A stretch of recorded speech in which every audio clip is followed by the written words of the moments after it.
If you're a dog lover, you know the joy and comfort that dogs bring us every single day. Well, for veterans and first responders who have served our country and our communities, service dogs can mean the difference between a life of physical limitations, isolation, depression, and even suicide, and a life full of hope that's worth living.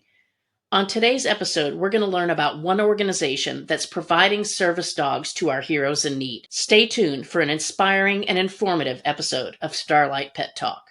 You're listening to Starlight Pet Talk, a podcast for pet parents who want the best pet care advice from cat experts, dog trainers, veterinarians, and other top pet professionals who will help you live your very best life with your pets. We also share inspiring rescue and adoption stories from people who've taken their love of pets to the next level by getting involved in animal welfare. My name is Amy Castro, and I'm the founder and president of Starlight Outreach and Rescue and a columnist for Pet Age magazine. I've rescued thousands of animals and helped people just like you find the right pet for their family.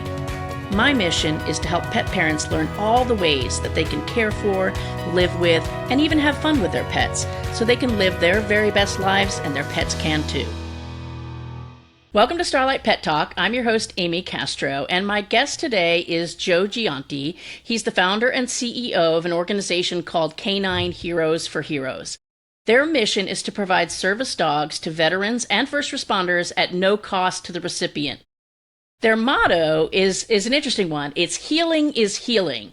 And if you really kind of play with that, healing like a dog healing with you is healing. Having that dog by your side and what it can do for veterans. The motto was coined by their head trainer, Travis Lloyd of American Canine Dynamics. And they believe these service dogs have true healing powers. So Joe, thank you so much for being here with me today. I'm honored and blessed to be here. Thank you for having me on. So, of course, the first thing I always want to ask people who have started a nonprofit organization is why? Because as somebody that has one, as much as I truly believe in the mission of Starlight Outreach and Rescue, it's a lot of work and for not necessarily always a lot of return for you personally. So what made you decide to do it? Growing up, I'm a lifelong martial artist. My instructor was a police officer. My dad was in the Army. My father-in-law was in the National Guard. I spent some time at the Virginia Military Institute. So a lot of the guys I went there with ended up going in the service. Mm-hmm. And then just the love for the dogs as well. And seeing what these dogs are capable of doing is amazing. And I have such a love and admiration for anybody that has chosen to put on this nation's uniform or to be a first responder, because they're not getting paid enough. We all know that. They're putting their lives on the line oftentimes for people who don't appreciate what they're doing. But I want them to know there are people out there like myself, other civilians who are veteran and first responder support organizations that are truly here for them. And what I've seen Loki, as people that follow Canine Heroes for Heroes, you've seen a lot of Loki. I know what he does for me. And I know we don't compare traumas. That's not something you want to do.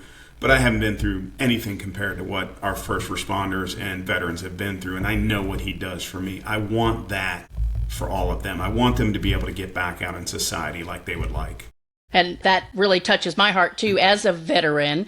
And I do have such a soft spot for thank you, for veterans and first responders. I was actually reading an article earlier today that was talking about how many veterans, when they get out of the military, then become first responders. So these are people who give and continue to give, and we really need to do our best to support them when they have some type of a need. So what exactly does your organization do? Who does it help? How does it help? So our organization is set up to provide service dogs to these veterans and first responders. So it is anybody who falls under the first responder category or honorably discharged veteran, we will provide this service for. They can reach out to us a multitude of ways, but the goal is to put these dogs in their hands. Now, it's an extensive process. There's an application that goes along with it. They have to fill out, meet some requirements, because we want to make sure not only are they deserving, but they're capable of taking care of a dog, because we don't want to put a dog out there that is eventually going to come back. And it will happen. It does happen.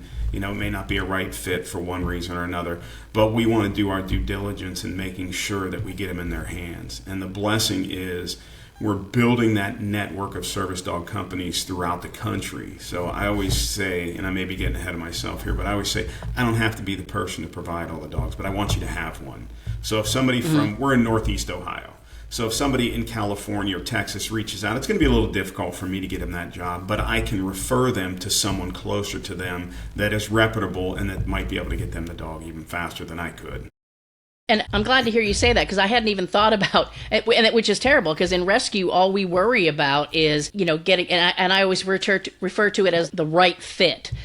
It's not about you being a good person, a bad person, although there are bad people and we screen those out. But sometimes we have somebody that is a good fit to have a pet, but not this particular pet, even in the pet world.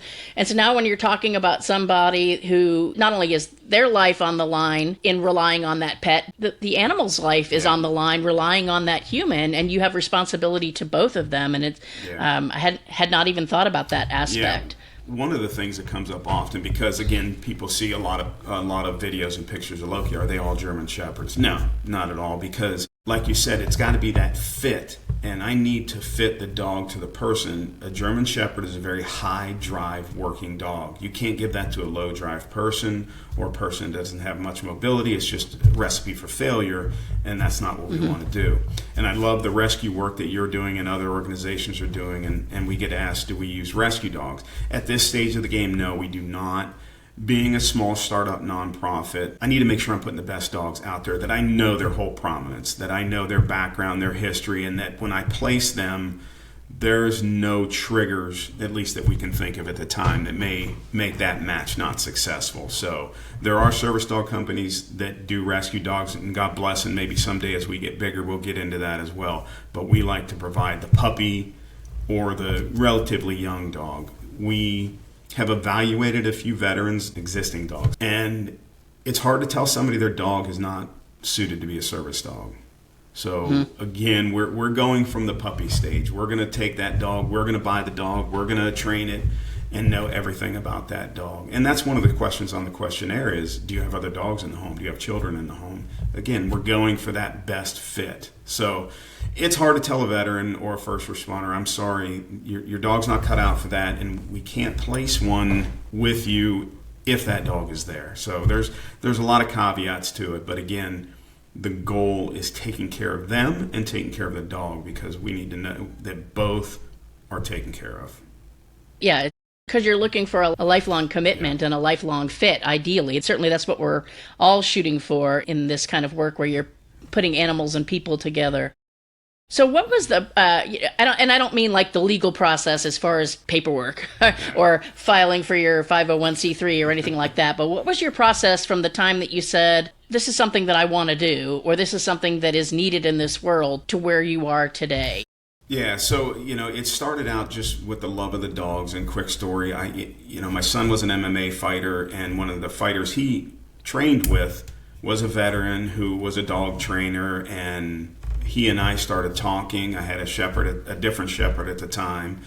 And again, it goes back to that just admiration and love for anybody that put on a uniform. I'm like, how can I do my part? I'm too old to serve now in any capacity as far as military first responder. I'm 55 years old. I'm not serving. This is how I can give back. And you're younger than me, so. Okay, well, you've already served, so. I did my thing in my 20s. I'm done. Yeah. So this is how I decided I wanted to give back. So reached out to some other trainers I had worked with and told them what my thoughts were and how I wanted to make this happen. I was able to attend some canine conferences, meet other individuals, and it just lit that fire that this is how I can make a difference. And that's what I want to do. I want to be a resource. And we'll get into this a little more, but not just the dogs, but a resource for many other things if possible. You know as well as I do, we are talking because of Michael Overlie and what he is trying to do with dogs, just in a different realm, but expanding the network so that we can help as many people as possible. Yeah, and I think, it shows because of so many of us being involved in this type of work, it kind of goes back to your motto, the healing is healing. I mean, the healing power of dogs, and it's not always dogs. I mean, we do a lot of cats, but, but animals and the role that they play in our lives and how important that is to so many people. It's a very powerful thing. It is, and it's funny, as you were talking, Loki just walked by, so I got a little pet. But it's the simple things that just that pet, I know they've done studies, and I'm not going to quote them accurately, but just the dopamine releases from petting a dog or a cat or things of that nature and what they're capable of doing. Our head trainer, you mentioned, he coined our motto, Travis Lloyd. He is an amazing individual that spent a significant amount of time in Afghanistan as a civilian contractor, building forward operating bases, things of that nature, and he credits his service dog with saving his life. And he was there for almost 10 years, and being in that atmosphere right beside the guys in the service, multiple country services, knowing that dog is why he's still here today. That's enough for me. It chokes me up just talking about it.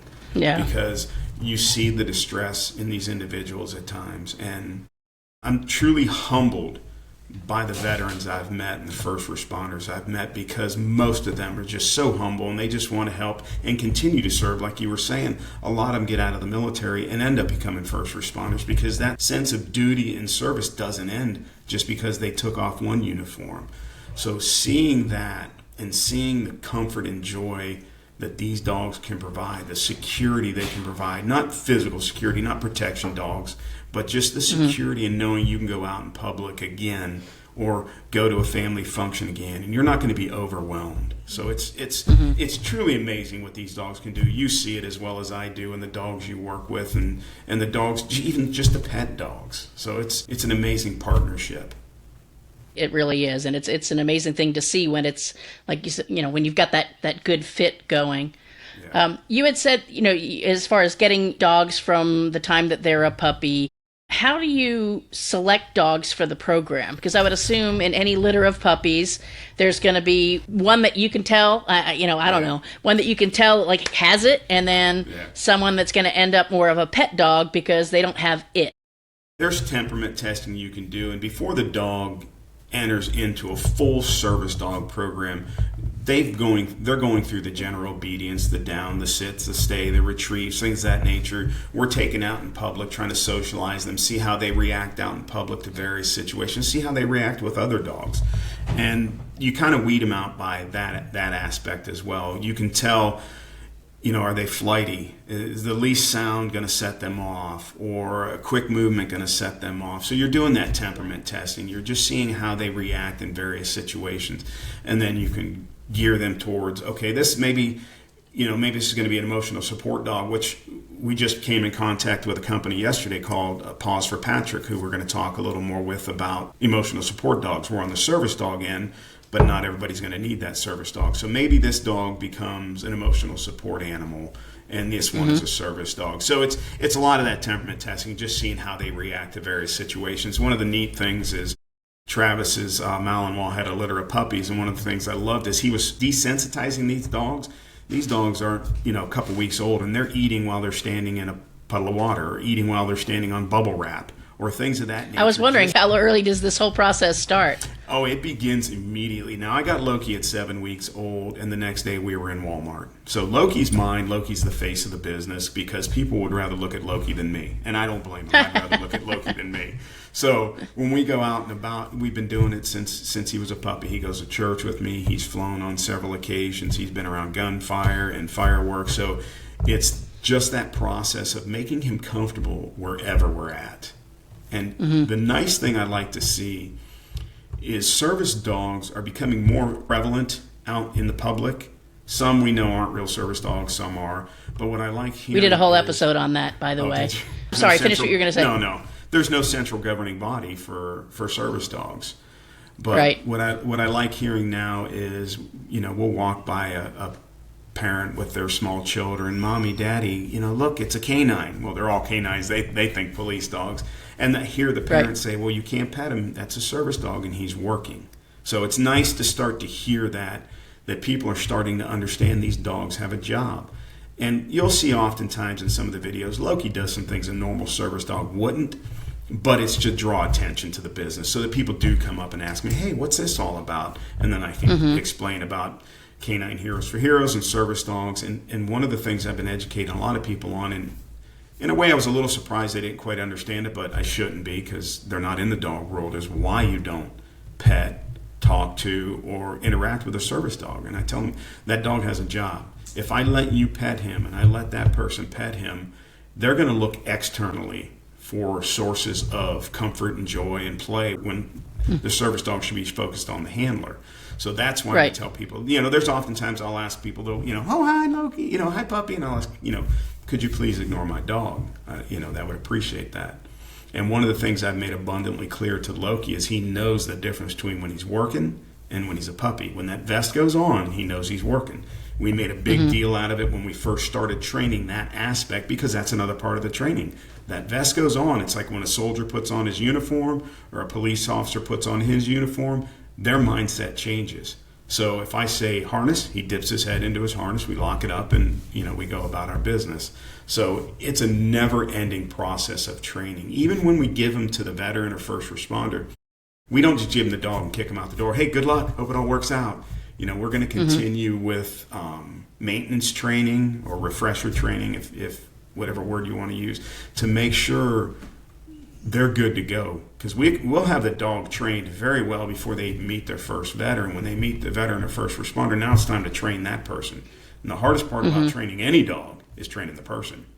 Yeah, no kidding. Yeah. even with just pets, it's like, oh, most definitely. No, the stuff that you see people do. I actually went to, I won't name the event, but I went to this big dog-related event this weekend, and there were a couple of things that were quite evident. And one of them was that people just in general with their pet dogs need to do a better job. If you plan on ever taking your dog out in public, you need to start doing that early and do it on a regular basis, and because there were some dogs that were just not feeling it and not really appropriate to be in the environment that we were in.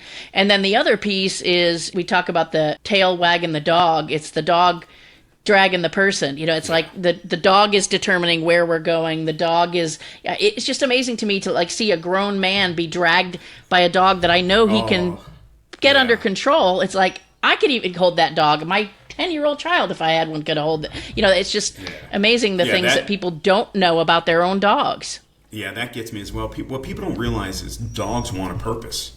They want a job to do. We want to stimulate them mentally and physically. Loki comes from a working line of German Shepherds. He's not just a pet shepherd. He's a working line, which means he's bred differently. So people have seen, he goes on the treadmill. I live in Northeast Ohio. It gets cold in the winter. I don't want to go outside, but he still needs to work. So he goes on the treadmill for a half hour, 45 minutes, or maybe when it's time to eat, I hide the food throughout the house so that he has to find it. And again, you're stimulating them mentally and physically. I think most people's issues with their dogs in their homes is the dog's bored. He's not getting enough exercise, not getting proper nutrition, and there's just no stimulus. He's bored. I'm going to eat your couch because I don't have anything else to do. Yeah.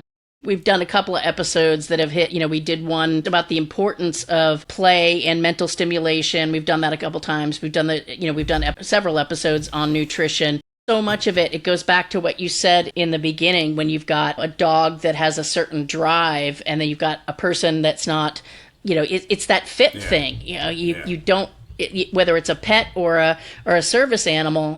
Too many times when people, even just in selecting a pet, they go based on, I like the way that looks, or that's really cool. I saw that in a movie, or my neighbor has one of those and it's really well trained. So when I get one, it's miraculously going to be just like my neighbor's, but I don't bother train it, or I am a couch potato and I don't get it any exercise. And it's like, you've really got to not be swayed by the trends, but by finding a pet that is a right fit for your lifestyle. And we've been trying to bang that into people's heads because they just don't get it. we do the same thing as well. That the blessing is American Canine Dynamics, our partner kennel. They do pet obedience to our service dogs. They have some police dogs on the street, so they're seeing every gambit. But people often, they make that comment, oh, Loki's so well behaved. I said, I work with him every day. We're doing something. Even if it's 5-10 minutes, we're doing something. And one of the tidbits that I like to tell people that I learned, because Travis is my mentor.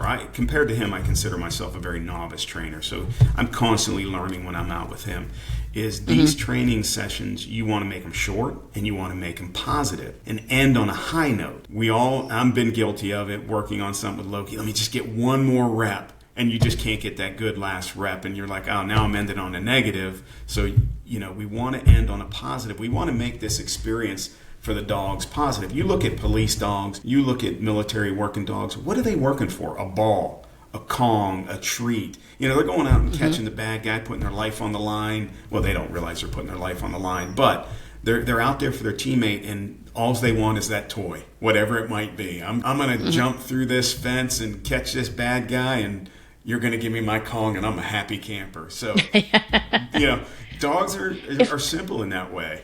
Yeah, if only we all could make everybody that happy with just a Kong, we'd be good to go.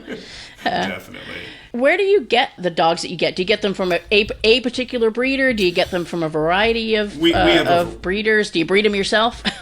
Well, we have a variety of breeders. Now, Travis has had several litters with his Malinois, but most of those are going to either going to be working dogs, either in the sport world or in the first responder world. So that's different. But we work with several other breeders for whether it's labs or whether it's retrievers or shepherds. Yeah, we've got quite a few that we can reach out to. And the blessing is I've had so many people offer me puppies. Now I can't take them all because even though your puppy is being offered as a donation, I still have to have the money to train that dog. So I can't accept them all. And, we had a good friend reach out and said, hey, I've got this dog. You want it? It's a great dog. And we just weren't ready for it. We just didn't have enough money to train that dog. But fortunately, he knew somebody local that he was able to give that dog to where he was. So, yeah, I appreciate all the people offering these dogs, but it's not free. American Canine Dynamics, again, they're our partner kennel, but they've got to pay their employees. They've got to keep the lights on, and we've got to cover those costs. Even though they give us a drastic discount on our services, it still costs money. Yeah.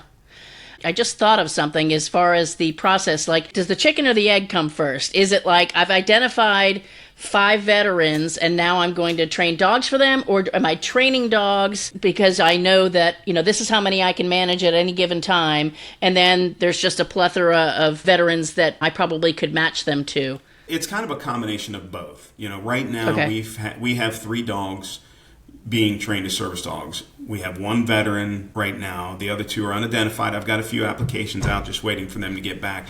But they're all going to get that general basic foundation. So it's going to be a foundation dog.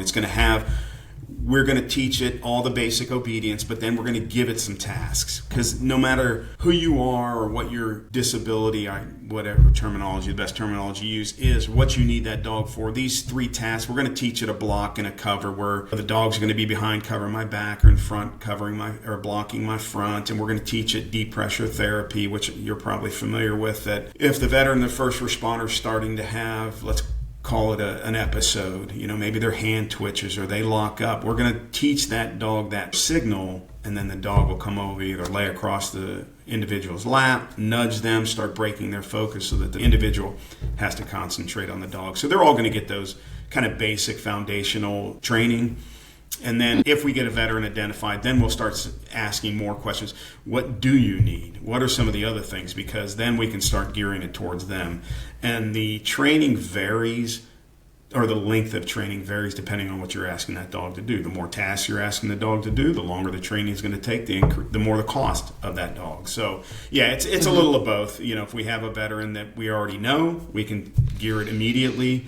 If we just have some dogs in the kennels that we're trying to train, we're going to give them all that foundational training. Okay, so it sounds like it's very customized, beyond the basics. Yes. It's going to be very customized to the needs of the recipient, which is... Yes. And they're obviously involved in that part of the process probably pretty heavily, yes. Right? Once they're identified and once we pick the dog, then we'll start bringing them out to the training center, and they'll start getting the handler training, because like we had said earlier, that's the most difficult part, is the handler training. They've got to know the right commands, the right tone of voice. One of the things that we joke around in several of the seminars I've been to, the instructors will tease the guys that telling their dog, come here. Who wants to come to that? You've got to get in touch with your little feminine side. If you're a guy, come here, make that dog want to come to you, or whatever you're doing. So sometimes it's teaching people the right tone of voice. You want to stay calm.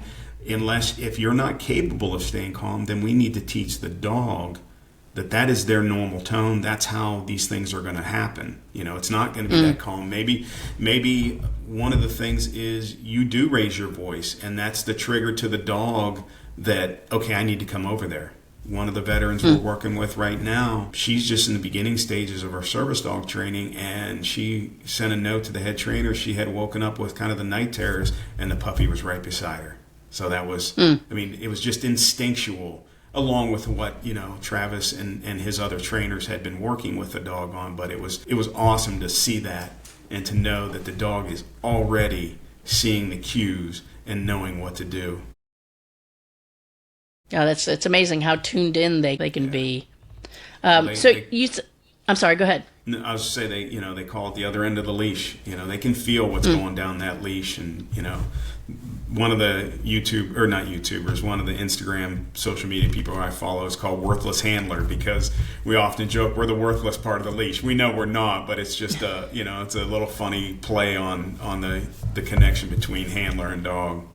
Yeah, that's we did an episode on communication and pets, and they do feel the energy. That is for sure. I've even seen that with just our pack here in the house, and we've got our pack ranges from my dog Guinevere, who is 2/3 English Bulldog, 1/3 American Bulldog, and then down to Tinkerbell the Chihuahua, who's all of 4 pounds. It's very interesting to see how they feed off of our energy, how they feed off of the energy of guests and each other as well.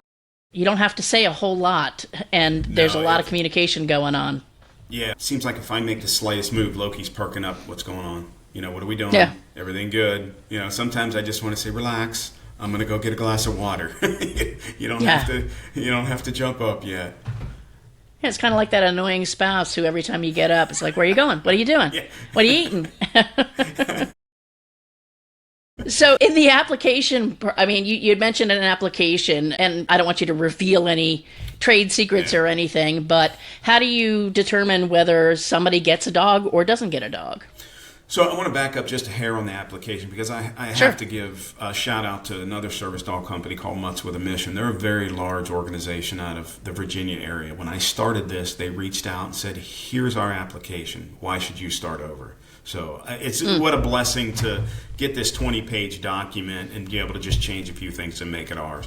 But as far as once we get the application back, then myself and the other people on the organization, my wife's part of the organization, our vice president's out in Kansas City, and then the trainer and a couple other individuals will review the application and see that it meets the requirements that are in there. Again, a big one is honorable discharge from the military. There are people that have had general discharges and things of that nature, but we're not going to be able to satisfy everybody, so we kind of have to stick by our guns. Maybe there was a reason you got that general discharge, but we have to stick with some of the fundamentals, because we need to make sure we're being consistent so that nobody feels like we're slighting them for any reason other than they just didn't meet the requirements. And unfortunately, some of them won't meet the requirements, but it's a review from our board. Okay. Can you tell us a little bit more about the process? Because you had said something about the woman who the puppy was right there. When you say puppy, are you talking about like a little puppy, like his pup? He's less than a year-old German Shepherd, 6-month-old female German Shepherd, or is it? Okay. I can't remember off the top of my head. Just a 6-month-old German Shepherd that had been working in the service dog training program under Travis and his one of his other trainers, David. And it's just that process. So she brought that dog in, and one of the reasons we accepted that dog is because it was so young.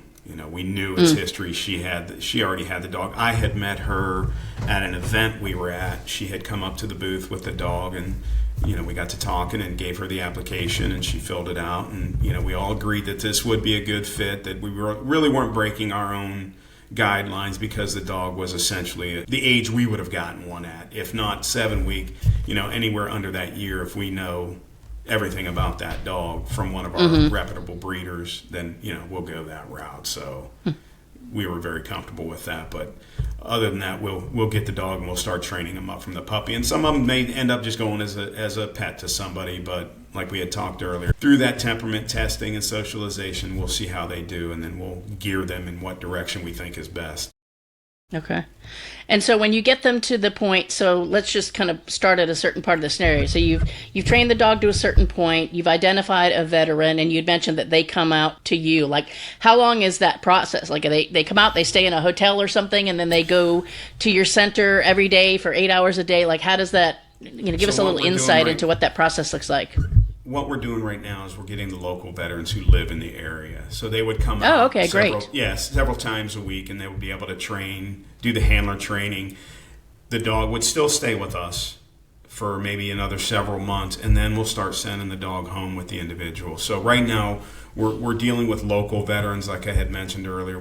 If somebody has the ability where they could come and live up here for several months, because it's a long process, it sounds like. Yeah, that's okay. But yeah, it's a very long process. So that's why when I receive requests from somebody not close to us, I try to find another service dog company close. That's right. You said that. Yep. Yeah, because not everybody can take, several months off of a job or drive 2-3 hours a week, because you're going to go out there 2, 3, maybe more times a week if you can to get your handler training, so that when you take that dog, you're good to go. And then we want the refresher training. Now, if we give a dog to somebody and they move away, we'll hopefully find another service dog company that can help them continue on with their maintenance training, because we want to make sure, like you and I spoke earlier, it's a lifelong process for the dog.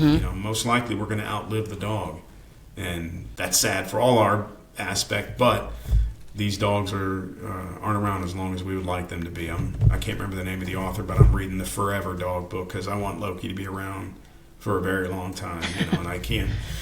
I'm not looking forward to that day. I'll be a wreck. I have no doubt. But yeah, so we bring them in. We start training the handler, and the team at American Canine Dynamics is phenomenal. That's great. You look at one of their trainers' dogs. People see how well Loki is and what his obedience is. I said, well, this guy's dog makes Loki look like he has no obedience. It's so well trained. There's nothing I love more than seeing a well trained dog, like you had alluded to earlier. These people that dogs are dragging them around. Oh, that drives me insane, because it's a relatively simple thing to fix. Yeah, you just have to put in. You have to put in the time, and that's what people don't.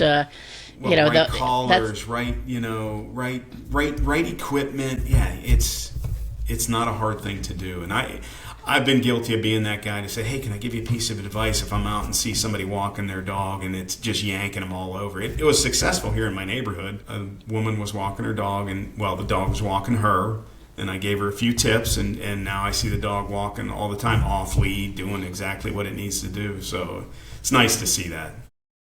Yeah. It's interesting how people, there's that fine line between whether people get offended by that or whether they're appreciative of it. And I think it's how you approach it, asking somebody, hey, would you mind a piece of advice, versus, hey, you shouldn't be doing this. That's what, when I was, and I wasn't even that much younger, but I was a lot thinner, and I used to go to the gym like 7 days a week, 2 hours a day. And it's like, I don't need some guy I don't know moseying over and trying to tell me how to work out. I could say, okay, fine, in my condition now, maybe you feel like you're justified to do that, but I knew what I was doing back then, and it's like, I know I don't need your lessons, thank you very much. But if you ask, like, hey, would you mind if I shared something? I've been doing this a long time, then I might be a little bit more open to it. You're giving me the option, not just jamming your advice down my throat. Yeah, I try to do the same thing, ask in a very polite manner, and along those lines, I often get, oh, your dog's too skinny, and the nice person in me is like, no, he's the perfect weight, and here's why, and I explain. But in my head voice is, no, you're used to seeing fat dogs. Is really what I want to say. Your dog's a loaf. Dog's a loaf. Yeah. Now, if I'm talking to somebody and we're starting to build a rapport, and they do have their dog there and the dog is overweight, I will say something, because it's not good for the dog. Yeah, exactly. I wanted to ask you about the whole maintenance, because that's something I never really thought about. I kind of figured the dog gets whatever training it is, and the handler's the one that's maintaining it. So the maintenance, is that for you to just a tune-up? Is it to make sure that the handler's keeping up with it, or the dog hasn't forgotten something? Like, whose fault is it if you need more maintenance than somebody else? Well, honestly, I would say it's the handler. I always say, if Loki is doing something that I don't want him to do, or I'm asking him to do, it's because I improperly trained him on how to do that. I failed to show him what I needed. So the maintenance training is to make sure that we're keeping up with everything. I've heard of incidences where the service dog goes home with the individual and they don't do anything. It just turns into a house pet, and then it's not alerting to whatever they need it to alert to. It's out of shape. So yeah, it's a little bit of both. Like when I go and work with Travis, when he's working with Loki, he's fine-tuning me. Maybe present this way a little bit different, or maybe his head, because we do, again, Loki does things outside of a normal service dog.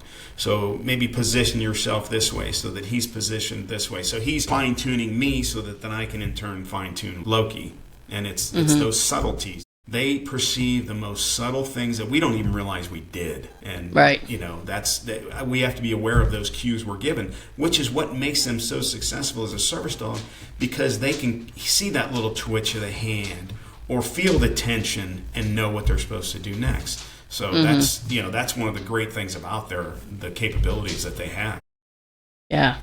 So what's been, do you think, and I'm sure you've had a lot of rewarding moments and rewarding incidences, is there anything in particular that kind of stands out in this journey that you've been on since you started the organization? Well, I think since we're so young and so new to this, that the one of, I told you, the female veteran whose puppy just plopped right up there and knew what to do. She had sent it to Travis and he had sent it to me, and it just brought such a huge smile to my face to know that she is starting to see the fruits of her labor. And that was huge, to know that this woman is now going to be able to go on and begin to live the life that she deserves and move forward with that. And then the other is just the humbling experience of standing beside our veterans and hearing their stories and hearing what they've gone through. And then I was down in Tennessee about a month ago at Hardy Hogs Veteran Barbecue Camp. Marine veterans started this barbecue camp to bring in veterans, teach them how to barbecue, and bring back that camaraderie of being around other veterans. We were invited down as a veteran support organization, and there was an individual there with his service dog, and I was able to talk to him, find out where he got his dog trained, so that added that company to our database. But seeing what this dog did for him, just the comfort and relaxation it had given to him. So that kind of leads into what I want people to really know is there are so many individuals out there like myself and Canine Heroes for Heroes. We may not be veterans, but we're here for you. We may not have been what you've been through, but we're here for you. I always tell people I can be that ear to listen. You can let me know whether you want me to be an active participant in the conversation or if you just want me to listen. So one of the things we're trying to do is yes, we're a service dog company, but we want to go beyond that. The connections we've had with Michael now, that's going to expand our reach. Dealing with other individuals that are training emotional support dogs, that's going to expand our reach. So anything we can do to help the veteran and first responder community, that's what we want to do. We want to be there as a resource to help them. I'm going to be heading out to Kansas City on Thursday to visit our vice president out there and participate in an event at the Veterans Community Project out in Kansas City. So again, it's just expanding that reach and being there for this community. That's great. How does all this get paid for? Acquiring the dog, medical care for the dog, food for the dog, and then paying the trainers. How does that get funded? So we're completely funded through charitable donations. So we've got some merchandise that we'll sell at different events. We've got a fundraiser going on right now I'd love to talk about. It's in honor of military working dog Benno. Benno was part of the 75th Ranger Regiment and was killed on his final deployment in Afghanistan. His handler is allowing us to use Benno's name for a fundraiser. When we hit that goal, we'll name a dog Benno and give it to a veteran. So it's through merchandise. Some people have just donated directly. What we're really hoping to find is some corporate donations, philanthropic individuals, but it's just all through donations and me pressing the flesh, for lack of a better word, shaking hands, getting out in front of people, letting them know what we try to do, collaborating with individuals like yourself and some of the other podcasts I've been on to get our name out there and let people know we're here, but we can't do it alone. We need their money. You're anywhere $15,000 to $30,000 for a dog. It all depends on what you're asking the dog to do, but that's kind of the range we give for the cost of a service dog. Yeah, you figure, like you said, it's buying the dog, the gear, the veterinary care, the food. Once the dog is placed, that care falls onto the veteran. But if they get strapped, of course, we're going to see what we can do to help them. But that continuation training is the maintenance training. That's a cost as well. So yeah, it's completely funded through charitable donations. So I'll take any form of payment. Yeah, I'm like you. It's like, what do you got? I'll take whatever you got. We've had some people donate gear. I've had some people donate some kennels, portable kennels, because we want to send that. We want to send the dog with a good kennel, a good, we call it a climb, but a bed, good harness. The only thing we use a harness for is a placard. It's holding your service dog sticker. We hook up to a collar, not the vest. So as far as things that we can do, if listeners are listening to this and saying, hey, this is a worthwhile organization, we're going to put some links up, and I'll definitely, I'm assuming there's a place on your website to donate. Website's still under development, so right now it's Instagram, Facebook, LinkedIn, and then we do have an Amazon wish list. My email, phone number is all on any social media site, so people can always just reach out directly, shoot me a text, shoot a phone call. I recommend texting first because, like everybody else, I don't always answer a call if I don't know who it is. But shoot a text, hey, I'd love to talk to you about it. But yeah, they can go to any one of the social media platforms. Comment, share our posts if you want. The fundraiser, what we've done with this fundraiser to try to make it a little more enticing as well, we've got different milestones. So every 3,000 is a different milestone.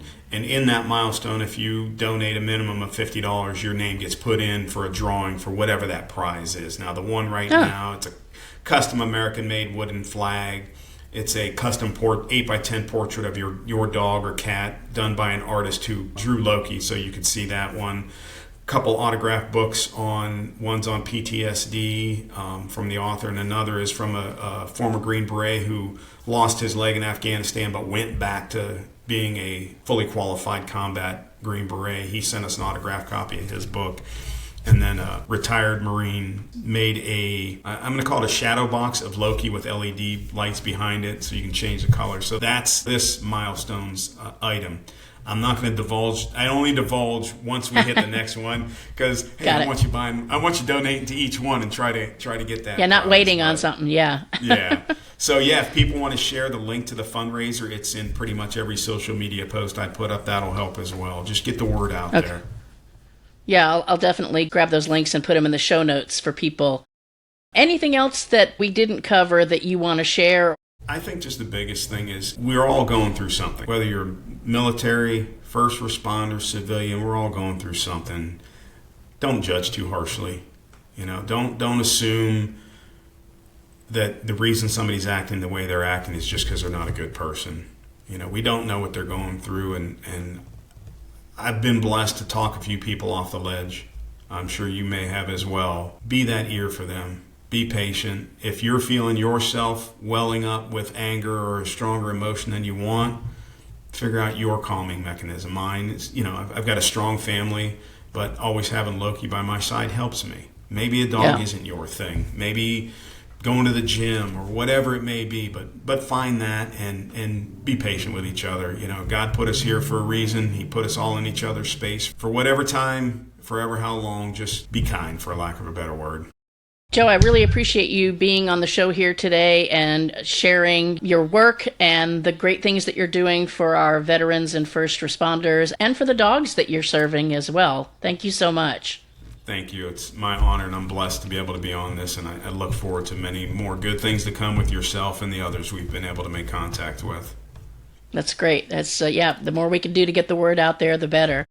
And thank you to everybody who's listening to another episode of Starlight Pet Talk. We really appreciate you. And please take the time to check out the links that we're going to put in the show notes. And if you've got some money to spare, maybe give up that Starbucks for a couple of days or even just one day. Every little bit helps for those of us who have nonprofits, and donate because this is a really worthy cause.